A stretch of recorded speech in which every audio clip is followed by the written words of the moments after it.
Welcome back, film fanatics. Today we are going back in time to the 1995 classic. Introducing Powder. It's that movie that's one part supernatural teen drama, one part X-Men, and let's be real, one part. What on earth did I just watch? Grab some popcorn, preferably without any powder, and prepare to feel existentially overwhelmed. You won't regret it, or maybe you will. Either way, you won't forget it. So the movie kicks off with Powder's mom getting struck by lightning, and she's pregnant. Yep, we're barely a minute in and things are already sparking. Tragic. She doesn't make it, but her unborn baby is left with some next-level, supercharged abilities. The kid grows up as Jeremy Reed, but ends up nicknamed Powder. He is raised in his grandparents' basement that's filled wall to wall with books that he has not only read, but memorized every word. Unfortunately, he has never left the house. Seriously, the kid's so pale he could be cast as an extra in any vampire movie. He looks like he just stepped out of a snowstorm, with zero hair, no eyebrows or color anywhere. And forget the sunscreen, he's basically the human equivalent of a high-beam flashlight. But it's not just his ghostly appearance that makes him special. This kid has superpowers. We're talking about mind reading, electricity zapping, and probably a few other powers that no one bothered to explain because they were too busy being deeply philosophical about his very existence. Powder's life? Well, it's complicated. When he finally gets exposed to the outside world, he's got to face bullies, social awkwardness, and literally every small-town prejudice. He's sent to a school for troubled teens, which means he's already on a journey of self-discovery and high school trauma. But with a twist, Powder is very unlike the other kids and becomes the object of their ridicule.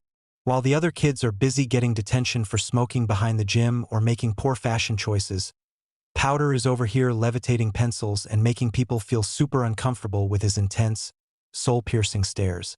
It's like watching someone who just discovered their psychic powers but doesn't quite know how to use them responsibly.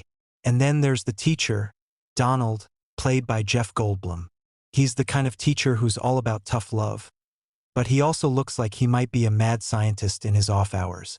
His relationship with Powder is deep, like, let's talk about the meaning of life while watching lightning strike things deep. It's also incredibly awkward, because he spends half the movie trying to explain to Powder that his powers are both a gift and a curse, while simultaneously not really explaining anything. It's like the filmmakers were too busy writing speeches about humanity's disconnect to actually give us clear answers. Deputy Harley Duncan is a macho man and expert deer hunter, and he takes the boys on a deer hunt. Duncan never misses, and sure enough he shoots a deer, but Powder grabs his hand and then touches the dying deer. Duncan can feel the pain of the deer dying. He is completely sickened by the event and gives away all his guns and will never hunt again. The one person who tries to help Powder is Jessie, and she arranges for him to take some aptitude and intelligence tests. After the tests, Powder comes into the room with the officials and they are all skeptical of him. He simply says to them that he knows they don't believe he could score so well without cheating. As he begins to leave the room, all the lights in the room explode. Sheriff Barnum's wife, Emma, is in a coma and the sheriff doesn't know what to do. Jessie asks Powder to go to her and see if he can help. Powder touches Emma and begins to share her thoughts with the sheriff. He tells the sheriff that she needs to go and he must say it's okay before she can. The sheriff breaks down and nods and his wife dies. Let's be honest, the plot of Powder is a bit all over the place. Powder is a guy with a lot of powers and one major problem. Everyone thinks he's a freak. And sure, he's a little different. He looks like he could be a member of a very exclusive ghost club, and he's capable of creating enough electricity to light up a small city, but that doesn't mean he deserves to be treated like a walking science experiment. The movie makes a lot of deep, moody points about prejudice, isolation, and how people fear what they don't understand.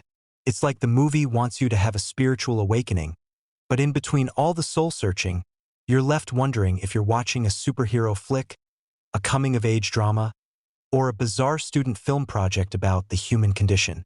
Spoiler, it's all of the above. Let's not forget the emotional beats.